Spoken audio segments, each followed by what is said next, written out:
wabarakatuh. Halo semuanya, salam satu loyang.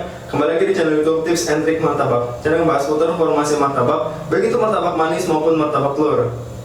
Di video kali ini saya bakal membahas mengenai terigu yang bagus untuk membuat martabak telur.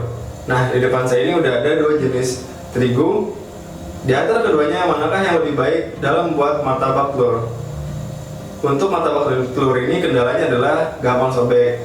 Nah, kita harus cari tahu terigu yang pas supaya ketika membuat martabak telur ini adonannya tidak mudah sobek. Oke, langsung saja kita bahas. Yang pertama, yang harus teman-teman perhatikan ketika memilih terigu untuk membuat martabak telur adalah dari jenis proteinnya.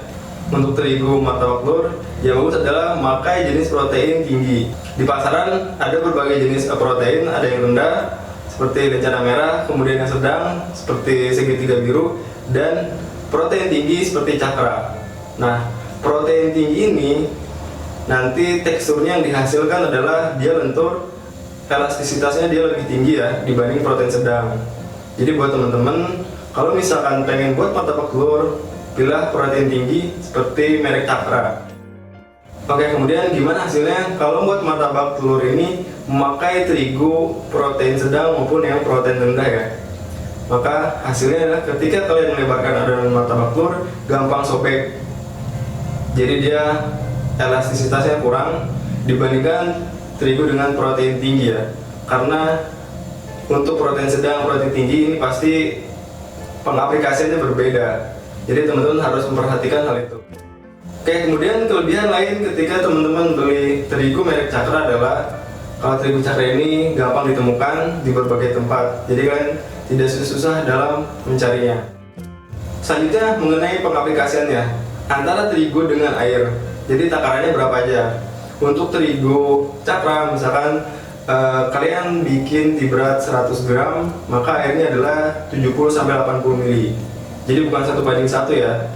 Kalau 100 gram berarti 70-80 ml, kalau 1 kilo ya sekitar 700 sampai dengan 800 ml. Kalau misalkan dibandingkan kalian pakai air dengan takaran 1:1, maka ketika kalian mengulurnya ini akan lama untuk mendapatkan tekstur yang pas. Jadi kalian harus menambahkan terigu lagi sampai adonan ini tidak lengket di tangan. Jadi saran dari saya adalah ketika kalian buat adonan 100 gram, pakailah 70-80 ml air saja.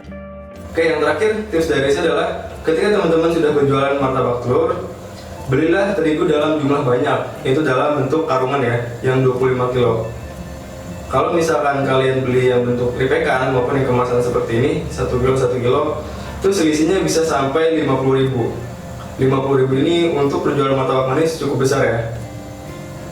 Jadi buat teman-teman harap diperhitungkan, jangan sampai ketika beli terigu ini salah pilihan. Oke, demikianlah video pembahasan kali ini. Dari saya kurang lebihnya mohon maaf. Assalamualaikum warahmatullahi wabarakatuh.